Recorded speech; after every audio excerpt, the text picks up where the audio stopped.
Bonjour, exercice 1 du sujet 1 d'Amérique du Nord, mai 2024. L'énoncé: un jeu vidéo récompense par un objet tiré au sort les joueurs ayant remporté un défi.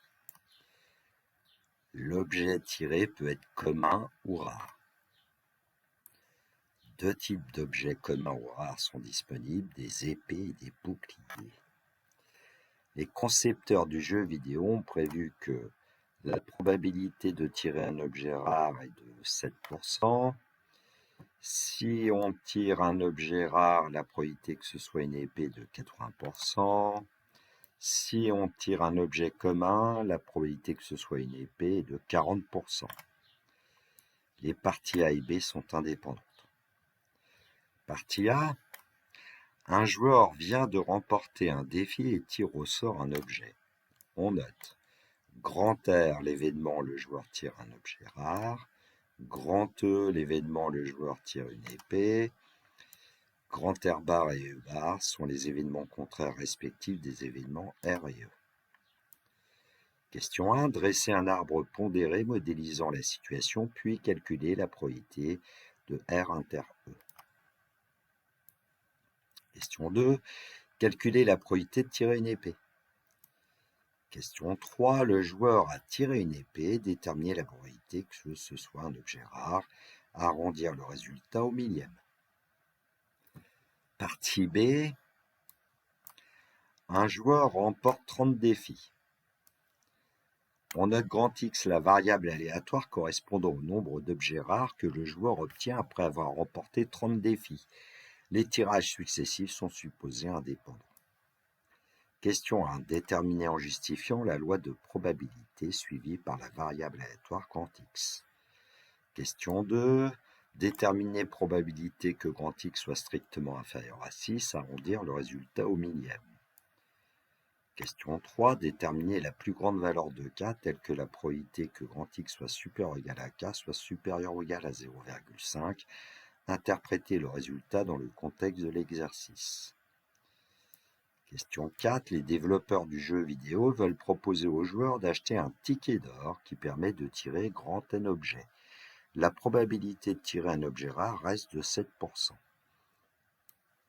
Les développeurs aimeraient qu'en achetant un ticket d'or, la probabilité qu'un joueur obtienne au moins un objet rare lors de ses grands N tirages soit supérieure ou égale à 0,95. Déterminer le nombre minimum d'objets à tirer pour atteindre cet objectif. On veillera à détailler la démarche mise en œuvre. Correction, partie A, question 1, dresser un arbre pondéré modélisant la situation, puis calculer la probabilité de R inter E. Alors, d'après le texte, la probabilité de grand R, c'est 0,07. On en déduit la probabilité de R bar, 1 moins 0,07, c'est-à-dire 0,93. On nous dit aussi que la probabilité de grand E sachant R est égale à 0,8. On en déduit la probabilité de bar sachant R, 1 moins 0,8, 0,2. On nous dit aussi que la probabilité de grand E sachant R bar est égale à 0,4. On en déduit la probabilité de bar sachant A bar, 0,6. Le calcul, probabilité de R inter E est égale à la probabilité de R multipliée par la probabilité de E sachant R. Donc, en fait, on calcule la probabilité du chemin correspondant à R puis E, R et E. Ça nous donne donc 0,07 fois 0,8, donc la probabilité de R inter E est égale à 0,056. Question 2, calculer la probabilité de tirer une épée. Alors, la probabilité de tirer une épée, c'est P de E. D'après la formule des probabilités totales, on peut dire que c'est P de R inter E plus P de R bar inter E. Il y a deux chemins sur le diagramme en arbre qui nous amènent à l'événement E. Le schéma R inter E et le chemin R inter E et le chemin R bar inter E. Donc P de E, c'est P de R multiplié par P de E sachant R, que nous avons déjà calculé la question précédente, plus P de R bar multiplié par P de E sachant R bar. Donc P de E, c'est 0,07 fois 0,8 multiplié par 0,93 plus 0,93 multiplié par 0,4. Fatigue et le bonhomme. Donc P de E égale 0,056 que nous avions trouvé la question précédente, et puis plus 0,372. Donc P de E, c'est 0,428. Question 3. Le joueur a tiré une épée, déterminer la probabilité que ce soit un objet rare, arrondir le résultat au millième. Alors ici, on nous demande la probabilité de R sachant E. Probabilité de R sachant E, on sait que c'est la probabilité de R inter E divisé par P de E. On connaît les deux termes de la fraction, donc ça nous donne 0,056 divisé par 0,428.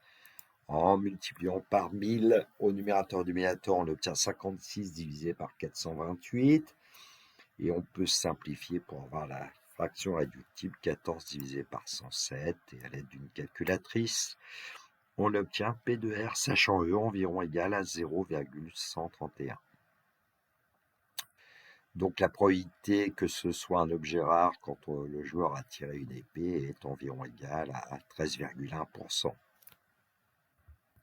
Partie B, question 1. Déterminer en justifiant la loi de probabilité suivie par la variable aléatoire grand X. Alors on peut dire que l'expérience aléatoire est la répétition de n égale 30 épreuves identiques et indépendantes. Chaque épreuve possède deux résultats possibles. Le succès, c'est l'objet rare de probabilité P égale 0,07. L'échec, l'objet n'est pas rare de probabilité R moins P égale à 1 moins 0,07, c'est-à-dire 0,93. On peut dire qu'on est en présence d'un schéma de Bernoulli. Comme grand X est la variable aléatoire donnant le nombre de succès, on peut dire que grand X suit la loi binomiale de paramètres n égale 30 et petit p égale 0,97. Alors ici, je ne l'ai pas fait, mais en général, je conseille à mes élèves de donner la probabilité que grand X prenne la valeur K pour K compris, un entier compris entre 0 et 30. Bon. Question 2. Déterminer la probabilité que grand X soit strictement inférieur à 6, arrondir le résultat au millième. Alors, comme les calculatrices nous donnent les résultats des probabilités avec une loi binomiale que pour P de X égale K ou P de X inférieur égal à K, j'ai transformé la probabilité de grand X inférieur strictement à 6, c'est la probabilité que grand X soit inférieur égal à 5, et là on utilise une calculatrice, et on obtient que la probabilité que grand X soit inférieur égal à 5 est environ égale à 0,984. Ce qui fait qu'on peut conclure que la probabilité que grand X soit strictement inférieur à 6 est environ égale à 0,984. Question 3. Déterminer la plus grande valeur de petit k telle que la probabilité que grand X soit supérieur ou égal à k soit supérieur ou égal à 0,5. Interpréter le résultat dans le contexte de l'exercice. Alors, on dit que la probabilité que grand X supérieur à k ou égal à k est supérieur ou égal à 0,5. Qu'est-ce que ça va signifier? Pour pouvoir utiliser la calculatrice, on va être amené à modifier, puisque les probabilités de grand X supérieur ou égal à k ne sont pas données sur les calculatrices. On utilise la ruse de l'événement contraire. Donc cela veut dire que 1 moins probabilité que grand X soit strictement inférieur à k est supérieur ou égal à 0,5. En transformant un petit peu l'inégalité, on trouve que la probabilité que grand X est strictement inférieur à k doit être inférieur ou égal à 0,5, ce qui veut dire que la probabilité que grand X est inférieur ou égal à k-1 doit être inférieur ou égal à 0,5. Alors ici, il peut y avoir un problème puisque on n'a pas le droit à la valeur k égale 0 a priori. On va voir que ça ne pose pas de souci. À l'aide d'un tableau de valeurs, on verra tout à l'heure avec une calculatrice TI comment on peut l'obtenir. Et on obtient, dans la liste 1, j'ai placé des valeurs de petit i pour i compris entre 0 et 30, même si on voit que c'est entre 0 et 10. Et dans la liste 2, les valeurs de probabilité que grand X soit inférieur ou égal à petit i. Et donc, on doit regarder dans la liste 2 à quel moment on va dépasser 0,5. On s'aperçoit que c'est pour la valeur 2 ici. Et donc, k-1 qui vaut 1 donne k égale 2. Donc, on peut affirmer que la plus grande valeur de k, telle que la probabilité que grand X soit supérieur ou égal à k et supérieur ou égal à 0,5 est k égale 2. Alors, on va voir, je vous ai donné qu'avec une TI, parce que je ne possède qu'une TI. Autrefois, j'avais aussi une Numworks, mais elle ne fonctionne plus. Donc, et puis avec une Casio, ça doit pouvoir ressembler à ce qu'on va faire avec une TI. Et pour les autres modèles de calculatrice, je ne sais pas trop. On va quand même interpréter le résultat. Voilà comment j'ai fait. La probabilité d'obtenir au moins J objet rare est supérieur ou égal à 0,5, c'est seulement si J est compris entre 0 et 2, puisque 2 était la plus grande valeur possible du nombre K. À l'écran, vous devriez voir calculatrice, c'est en fait une clé USB TI. Alors pour vérifier ce qu'on a fait, avant d'aller dresser le tableau, je vais vérifier le résultat de la question précédente. Alors sur TI, on utilise un menu qui s'appelle Distrib, qui est ici près des flèches au-dessus de var. Alors en remontant, on va voir apparaître l'instruction. Il y a deux instructions de loi binomiale ici. L'instruction A va calculer les probabilités que grand X égale K, et la B, les probabilités que grand X est inférieur ou égal à K. Donc je vais prendre la B ici. Alors, nombre d'essais, c'est 30. La probabilité, c'est 0,07. J'avais fait ça hier. La valeur de X, on l'a dit 5. Et on colle. Donc, on voit une instruction binôme FREP 30,0.07,5 qui veut dire que c'est la probabilité que grand X est inférieur ou égal à 5. Avec entrée, on trouve bien 0,984 comme valeur arrondie au millième. Donc voilà pour la question précédente. Alors, concernant le tableau, je vais nettoyer un petit peu. Et donc, on a besoin de remplir dans le tableau statistique les valeurs. Bon, ici, les listes ont été nettoyées. Je rappelle que sur TI, pour nettoyer, vous faites second au-dessus de plus, il y a même. Et si vous utilisez efface to list, vous nettoyez les listes. Bon, il y a d'autres façons de nettoyer les listes. Alors, on va aller chercher une instruction qui va nous permettre déjà d'avoir toutes les valeurs de i entre 0 et 30 dans la liste 1. On utilise le menu liste qui est au-dessus de statistiques, là, tout en haut, second list, opération, et on voit le numéro 5 qui nous permet, avec l'instruction suite, de remplir. Alors j'avais dit que je travaillais avec i, autant travailler avec i comme expression. A, Z.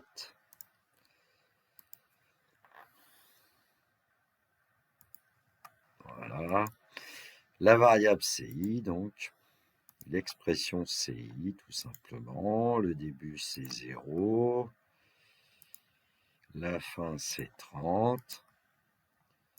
Le pas, par convention, c'est 1, mais on va quand même mettre 1. On va coller.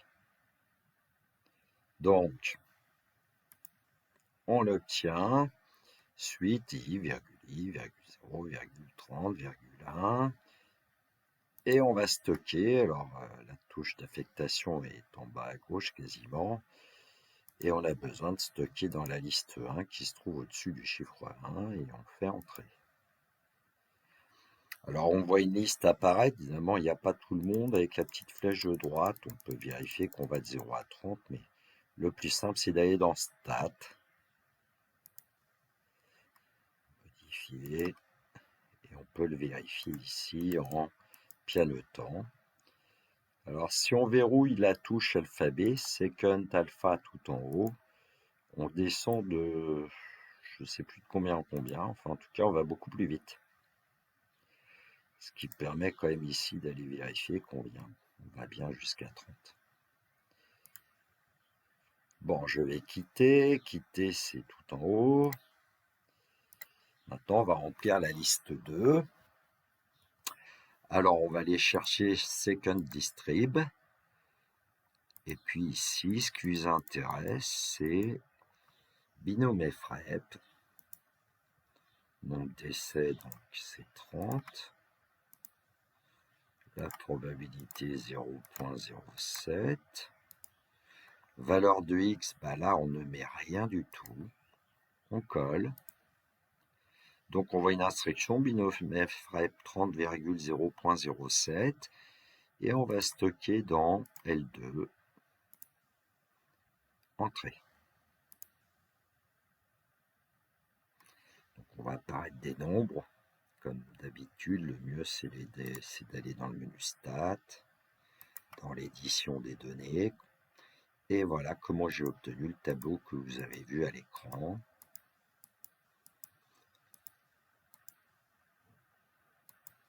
Donc là, bon, on voit apparaître 1, c'est pas tout à fait 1, hein, parce que le nombre 1 devrait a priori apparaître beaucoup plus tard. Alors là, il y a un petit bug, visiblement, parce qu'on dépasse 1, un peu curieux. On peut quand même remonter les calculs pour faire apparaître l'écran que vous avez vu tout à l'heure. Voilà. Et là, ce qui nous intéressait, c'était de voir à quel moment on dépasse 0,5. C'était donc pour la valeur 2. Voilà. Question 4. Les développeurs du jeu vidéo veulent proposer aux joueurs d'acheter un ticket d'or qui permet de tirer grand N objet. La probabilité de tirer un objet rare reste de 7%. Les développeurs aimeraient qu'en achetant un ticket d'or, la probabilité qu'un joueur obtienne au moins un objet rare lors de ces tirages soit supérieure ou égale à 0,95. Déterminer le nombre minimum d'objets à tirer pour atteindre cet objectif. On veillera à détailler la démarche mise en œuvre. Donc en fait ici, les tirages vont être au nombre de grand N. On s'intéressera toujours au fait de tirer un objet rare ou pas. Donc j'ai introduit une variable aléatoire, soit grand Y, la variable aléatoire donnant le nombre d'objets rares après un tirage de grand N objets. Grand Y va suivre la loi binomiale de paramètres grand N et petit p égale 0,07. Et donc ici, j'ai indiqué la probabilité pour tout entier J compris entre 0 et grand N. On peut dire que la probabilité de grand Y près la valeur J, c'est J parmi N multiplié par petit p à la puissance J multiplié par 1 moins p à la puissance grand N moins J. Donc, petit p, probabilité de succès à la puissance J parce qu'il y a J succès. 1 moins p, probabilité d'échec à la puissance n moins j, parce que s'il y a j succès, c'est qu'il y a grand N moins j échec. En remplaçant petit p à 1 moins p par leur valeur, on obtient j parmi grand N multiplié par 0,07 à la puissance j, multiplié par 0,93 à la puissance grand N moins j. Alors même si on ne se sert pas éventuellement de cette égalité, ça coûte pas cher de l'écrire et ça montre au correcteur de bac que vous connaissez votre cours. Alors ici, on veut que la probabilité que grand Y soit supérieur ou égal à 1 soit supérieure ou égale à 0,95. Alors ça vient de cette phrase-là. On veut que la probabilité qu'un joueur obtienne au moins un objet rare, Donc ça veut dire grand Y est supérieur ou égal à 1. Et on veut que cette probabilité soit supérieure ou égale à 0,95. Alors, toujours la ruse de l'événement contraire, cela nous donne 1 moins la probabilité grand Y égale 0 est supérieure ou égale à 0,95, parce que cette probabilité-là ne serait pas simple à avoir, a priori. Alors que la probabilité grand Y égale 0, c'est plutôt facile, puisque c'est la probabilité d'avoir eu 0 succès, c'est de n'avoir que des échecs, grand N échecs. Bon, j'ai un peu modifié pour qu'on ait cette probabilité de grand Y égale 0 dans le premier membre, inférieur égal à, évidemment à 1 moins 0,95, c'est-à-dire 0,05. Donc le calcul de P de Y égale 0, il est presque immédiat. La probabilité d'échec, 0,93 à la puissance n, puisqu'il y a grand N échec. Alors si on veut le vérifier, on peut utiliser la formule qu'on a écrite en remplaçant J par 0, 0 parmi grand N ça vaut 1, 0,07 à puissance 0 ça vaut 1, et il nous reste 0,93 à la puissance grand N moins 0, c'est-à-dire 0,93 à la puissance grand N. Voilà une autre façon de retrouver ce résultat. Alors, les deux membres de l'inégalité sont strictement positifs, donc on va prendre leur logarithme népérien pour pouvoir accéder au nombre n qui est ici en exposant. On finira par le placer devant. Alors là, je rappelle que deux nombres a et b strictement positifs sont rangés dans le même ordre que leur logarithme népérien. Une autre façon de dire ça, c'est que la fonction logarithme népérien est strictement croissante sur l'intervalle 0 plus infini ouvert en 0. Et donc, on va obtenir que ln de 0,93 à la puissance grand N est inférieur ou égal à logarithme népérien de 0,05.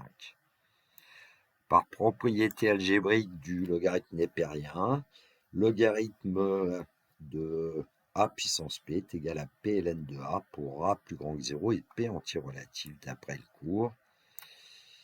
Donc, on obtient grand N logarithme népérien de 0,93 inférieur ou égal au logarithme népérien de 0,05. Pour accéder à grand N, il va falloir diviser par ln de 0,93. Alors attention, ce nombre est strictement négatif, puisque 0,93 est strictement compris entre 0 et 1. Et donc on va changer le sens de l'inégalité. On avait inférieur ou égal, on l'obtient supérieur ou égal. Et donc grand N est supérieur ou égal à ln de 0,05 divisé par ln de 0,93. Alors je vous conseille de mettre sous forme de fraction dans une copie, mais ici c'est pour gagner un peu de place. Alors ce nombre-là, en prenant une calculatrice, on trouve environ 41,3, et comme grand N est un entier qui doit être supérieur ou égal à ce nombre ln de 0,05 divisé par ln de 0,93, cela nous donne que grand N doit être supérieur ou égal à 42. Et donc, conclusion. Le nombre minimum d'objets à tirer pour atteindre l'objectif fixé est grand N égale 42.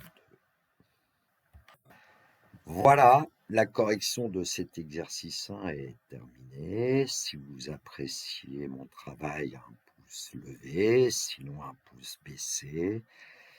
N'hésitez pas à m'envoyer un commentaire ou une question. J'y réponds, alors pas toujours tout de suite, c'est en fonction de mes disponibilités et aussi parfois de l'heure à laquelle on m'envoie des messages. Je vous souhaite une belle journée. Surtout prenez bien soin de vous. Que la force soit avec les élèves de terminale qui passent leurs épreuves de bac. Il me reste à vous dire le classique. Au revoir.